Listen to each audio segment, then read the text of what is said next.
ગેરકાયદે હથિયાર સાથે વધુ એક આરોપી ઝડપાયો છે। ગેરકાયદે બનાવટી હથિયાર અને લાયસન્સ રાખવાના કેસમાં નરોડા પોલીસે એક આરોપીની ધરપકડ કરી છે। મૂળ ઉત્તર પ્રદેશના રહેવાસી આરોપી વિક્રમસિંહ જગદીશસિંહ ચૌહાણ પાસેથી પોલીસે દેશી 12 બોરની રાઇફલ અને 5 જીવતા કારતૂસ જપ્ત કર્યા। આરોપી પાસે ગેરકાયદે હથિયાર હોવાની પોલીસને બાતમી મળી હતી અને તેના આધારે આરોપીની નરોડા રિંગ રોડ પરના ગાયત્રી ફાર્મ 3 રસ્તા પાસેથી ધરપકડ કરવામાં આવી છે।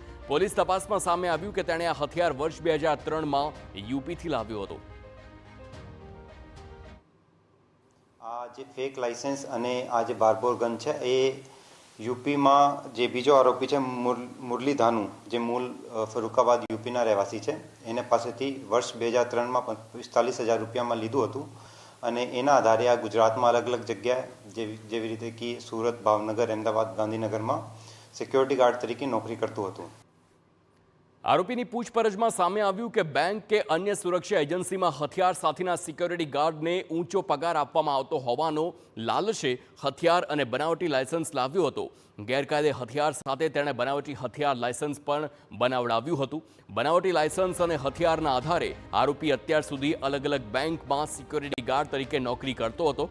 હાલ તો નરોડા પોલીસે આરોપીની ધરપકડ કરી વધુ તપાસ હાથ ધરી।